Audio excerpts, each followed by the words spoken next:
नमस्ते बच्चों, मैं तृप्ति सांगानी सरस्वती ग्रुप ऑफ एजुकेशन में आप सभी का स्वागत करती हूँ। बच्चों, पिछले क्लास में हमने ग्रामर यानी कि वचन का अभ्यास किया था। आज हम इस क्लास में लेखन की ओर आगे बढ़ेंगे।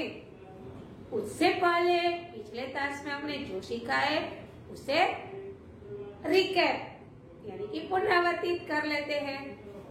पिछले क्लास में हमने व्याकरण वचन का अभ्यास किया था। अब बताइए वचन यानी क्या? यार, वचन यानी संख्या। दूसरे शब्दों में कहेंगे तो आप बताएंगे वचन यानी वादा। ये भी आंसर सही है, लेकिन हमें ग्रामर के अनुसार उसका उत्तर जानना है, तो उसका उत्तर होता है संख्या। वचन यानी कि संख्या। वचन के हमने दो भेद का अभ्यास किया था, एक वचन और बहुवचन। जिस शब्द से हमें एक ही व्यक्ति, एक ही वस्तु या एक ही पदार्थ का बोध हो उसे एक वचन कहा जाता है, जैसे कि लड़का, किताब, पंखा, मछली आदि। अब बात करते हैं बहुवचन की।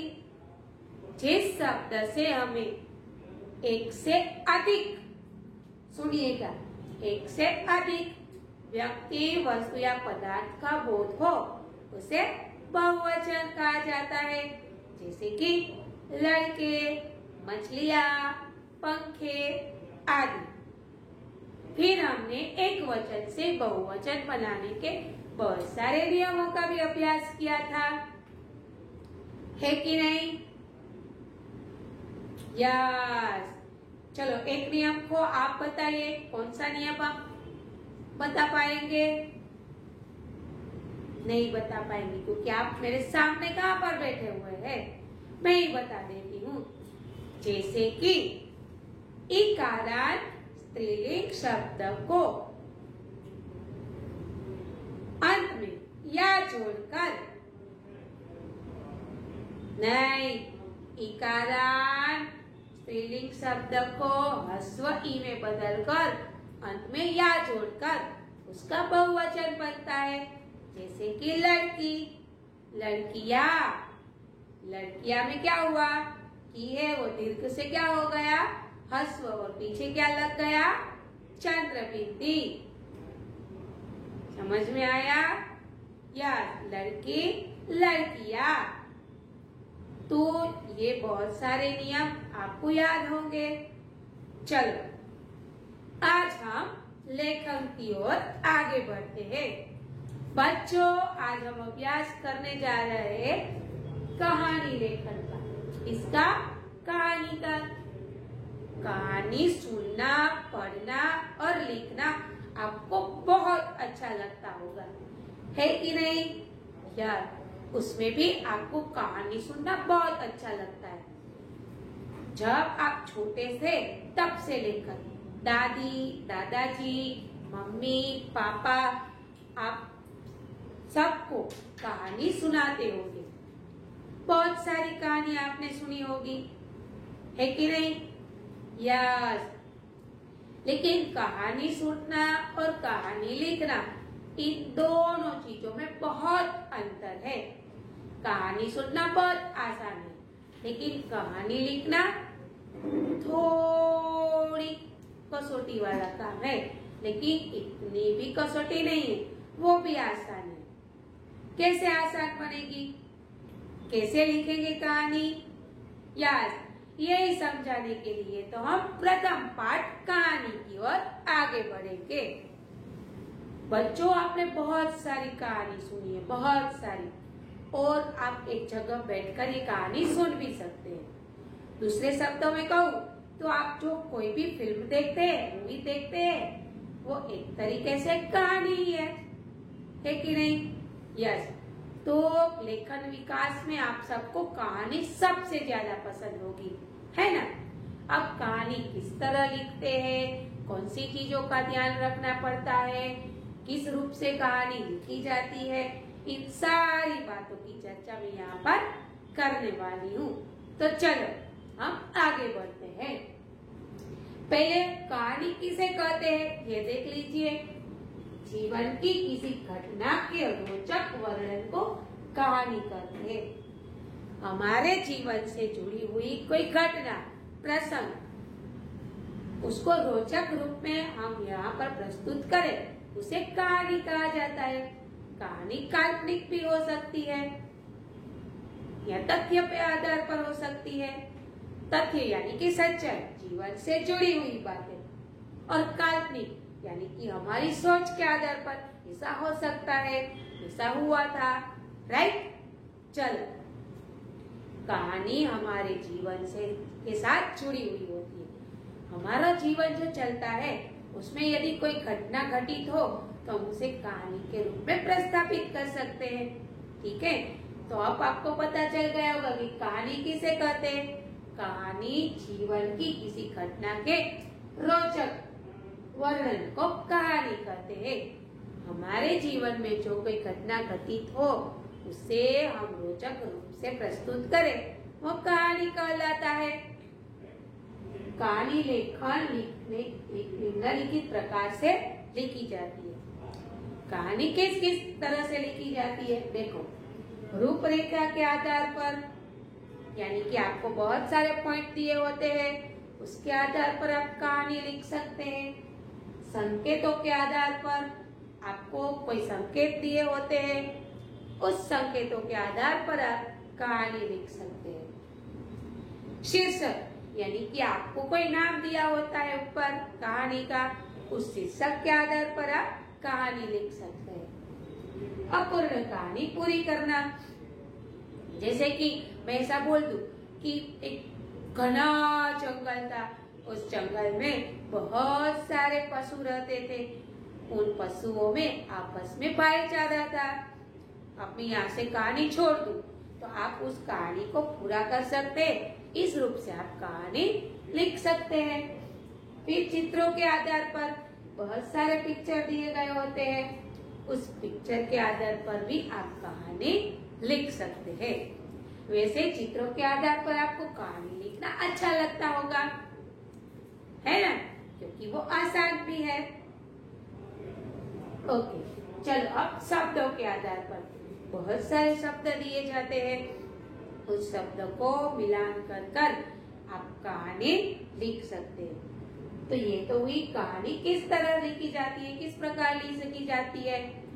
रूपरेखा के आधार पर, संकेतों के आधार पर, संकेत यानी कुछ वाक्य दिए होते हैं, उस वाक्य के रूप में आप कहानी लिख सकते हैं। चित्र के माध्यम से कहानी लिखी जाती है। अपूर्ण कहानी को पूरा किया जा सकता है। शीर्षक के आधार पर कहानी लिखी जाती है। शब्दों के आधार पर से कहानी लिखी जाती है। वैसे देखा जाए तो कहानी क्या है? वैसे देखा जाए तो कहानी क्या है? किसी समस्या को लेकर उस समस्या का समाधान करना, यहाँ पर कहानी खत्म होती है। जैसे कि आप तारे जमीन पर ले लीजिए, फिर क्या होता है, उसमें ईशान नाम का लड़का है कि नहीं, उसे पढ़ाई कुछ समझ में नहीं आती, वो शब्दों को समझ नहीं पाता, ये उसकी समस्या है। वहाँ पर आमिर खान की एंट्री होती है, वो उसको समझने का प्रयास करता है, यानी कि वो समस्या का समाधान ढूंढने में लग जाता है और अंत में उसे समाधान थोड़े अंश पर मिल जाता है। तो वहाँ पर पिक्चर यानी कि कहानी खत्म हो जाती है। इसका मतलब ये होता है कि कहानी किसी समस्या को लेकर या घटना को लेकर घटित होती है और अंत में कुछ सीख दे जाती है। समय के अंत पर अंत हो जाता है, कहानी पूरी हो जाती है। अब ध्यान में रखने की बातें, यदि आपको कहानी लिखनी है तो आप कौन सी बातों को ध्यान रखेंगे? चलो, मैंने आपको एग्जाम में एक कहानी पूछी थी 5 मार्क्स में, क्या करेंगे आप? यस, पहले आप देखेंगे कि किस आधार पर कहानी लिखनी है। मानो कि आपको रूपरेखा दी गई है, तो आपको रूपरेखा अच्छे से पढ़नी है। फिर सोचना है कि इसमें किस चीज का वर्णन है, किस पर कहानी लिखी है, यानी कि कौन से पात्र है, ये सारी बातें समझ लेनी है। फिर उस पर से कहानी लिखने का प्रयास करना है। देखिए, सबसे पहली बात, कहानी भूतकाल में ही लिखी जाती है क्योंकि वह जीवन से जुड़ी हुई है, यानी कि वो घटना तो घटित हो चुकी होती है, इसीलिए कहानी भूतकाल में ही लिखी जाती है। फिर कहानी की भाषा सरल, सुगम और प्रभावी होनी चाहिए, स्पष्ट होनी चाहिए, आप अच्छे से समझ पाए। कहानी में छोटे वाक्यों का प्रयोग करना चाहिए। लंबे लंबे वाक्य लिखने से हम बोर हो जाते हैं, इसीलिए कहानी के वाक्य छोटे होने चाहिए। कहानी का शीर्षक भी छोटा होना चाहिए। फिर इसके अलावा भी कुछ बातें हैं। सुंदर अक्षरों में लिखना है। लिखते वक्त दो शब्दों के बीच थोड़ी जगह छोड़नी है। समय को भी हमें ध्यान में रखना है। यदि एग्जाम में लिख रहे हैं तब की बात कर रही हूँ। समय को भी हमें ध्यान में रखना है कि बहुत बड़ी कहानी नहीं होनी चाहिए कि लिखते लिखते वक्त गुजर जाए और हमें पता भी न चले और रोचक बनने की जगह बोरिंग लगने लगे। बहुत छोटी भी नहीं होनी चाहिए, ठीक है। मार्क्स को देखना है, रोचक भी बनाना है और अच्छे अक्षरों में भी लिखना है और पूरी बातों को भी सम्मिलित कर देना है। कौन सी बातें? यस, रूपरेखा में जो दिया गया है वो सारी बातें कहानी में आ जानी चाहिए, ठीक है। चलो, अब मैं कुछ क्लू देती हूँ। कहानी लिखने के लिए पहले क्या चाहिए? देखो, आपको कुछ कहानी लिखनी है, आपके पास रूपरेखा नहीं है, शब्द नहीं है, संकेत नहीं है, फिर भी आपको कहानी लिखनी है, तो क्या चाहिए? पहले कथा वस्तु चाहिए। किस चीज पर आपको कहानी लिखनी है?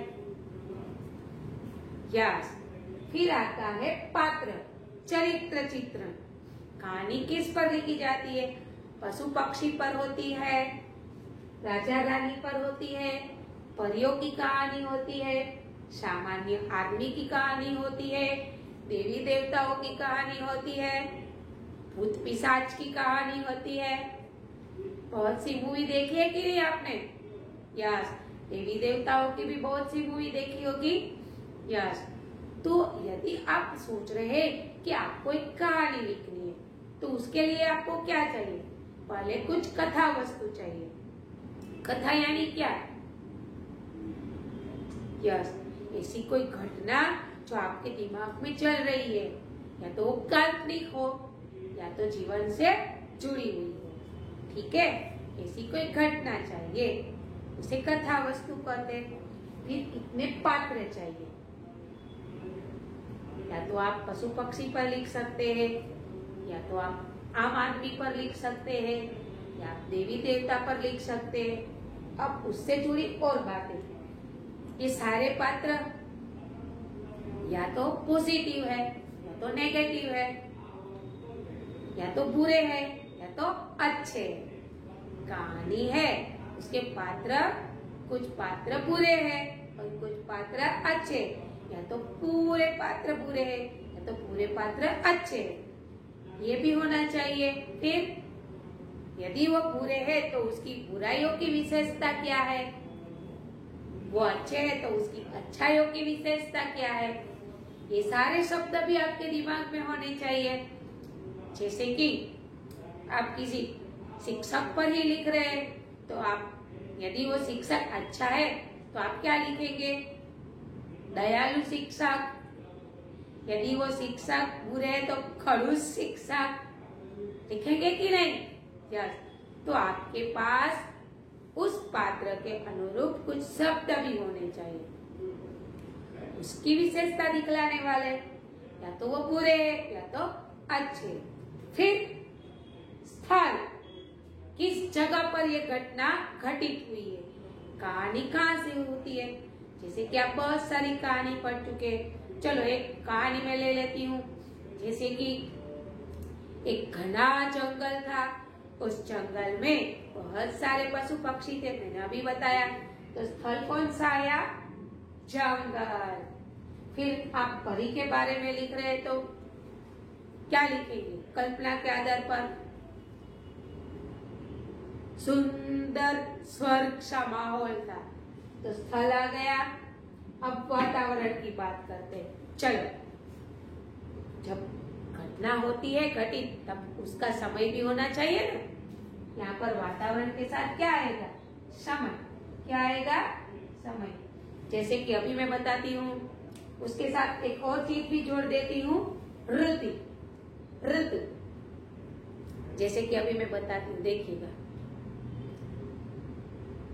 सुबह सुबह मैं स्कूल जा रहा था, चिड़िया चहचहाती थी, बहुत सारे पंछी आसमान में उड़ रहे थे, कलियां खिली हुई थी, पत्तों पर ओस की बूंदें थी।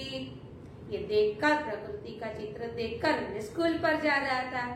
देखो, स्थल आ गया कि रास्ता है, फिर वातावरण समय भी आ गया, जैसे कि मैंने पहले ही बताया, सुबह का समय।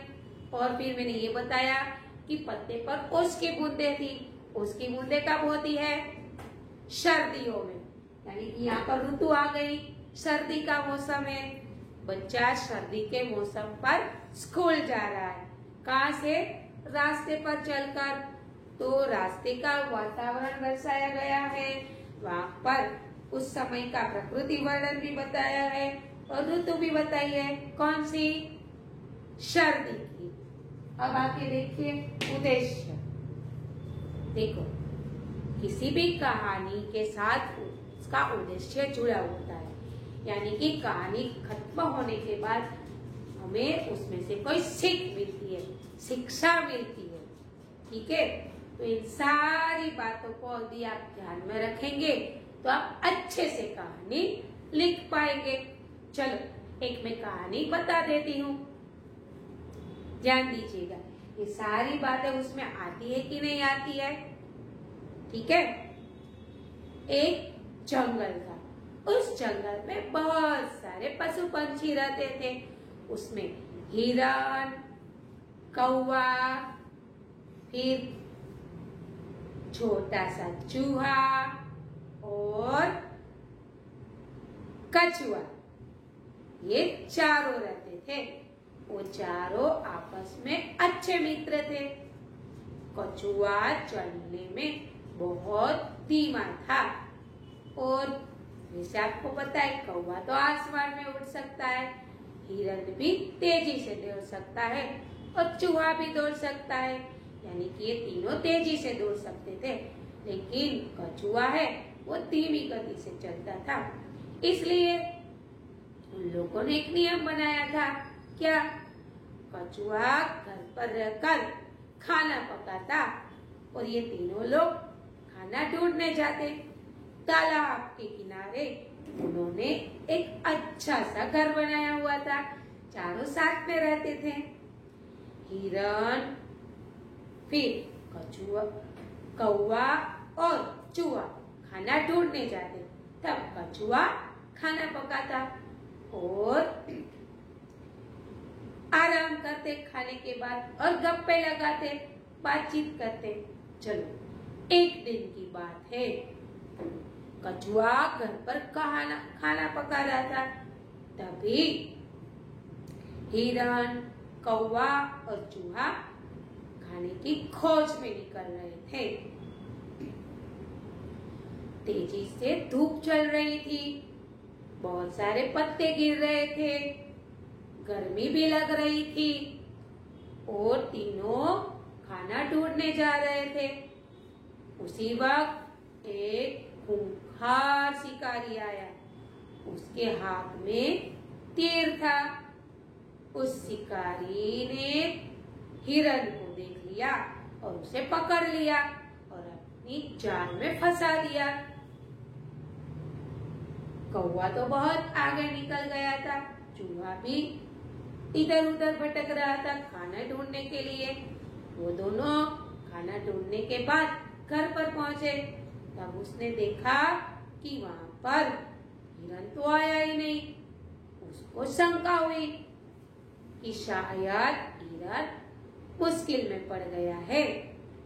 इसीलिए कौवे ने सोचा कि चलो चूहे तुम मेरी पीठ पर बैठ जाओ, हम दोनों साथ में उसको ढूंढने के लिए जाते। कछुआ बताता है मैं भी तुम्हारे साथ चलता हूँ। तो चूहा उसे बताता है ठीक है तुम पीछे पीछे चल कर आओ, हम दोनों ऐसे ही जा रहे। कौवा अपनी पीठ पर चूहे को बिठा कर ले जाता है। पूरे जंगल का ब्यौरा करते हैं। तब उसे कुछ दिखाई देता है कि शिकारी ने अपने जाल में हिरन को फंसा के रखा है। फिर वो एक बड़े से पेड़ के पीछे छिप जाते हैं, देखते हैं कि उसको कैसे बचाया जाए। थोड़ी देर में उसने देखा कि शिकारी तो सोया हुआ है। हिरन मिलने के बाद वो खुश है, इसलिए वो आराम करना चाहता है। तभी चूहा अपनी युक्ति लगाता है और हिरन जहाँ पर फंसा हुआ था वो जाल को वो यानी कि वो नेट को काट देता है अपने दांतों से और हिरन को बचा लेता है। फिर वहां से वो तीनों भाग जाते हैं। तो बच्चों यहाँ पर आपने देखा कि यहाँ पर वातावरण भी आया। मैंने बोला धूप चल रही थी यानी कि दोपहर का समय है, गर्मी लग रही थी यानी कि गर्मियों का मौसम है। ठीक है, पात्र भी आ गए, पशु पंछी और आदमी भी आ गया। फिर उनके बीच संवाद हुए, वो भी आ गए। यहाँ पर मैंने लिखा है कथोपकथन यानी कि संवाद, वो रोचक होने चाहिए, उनकी बातचीत रोचक होनी चाहिए।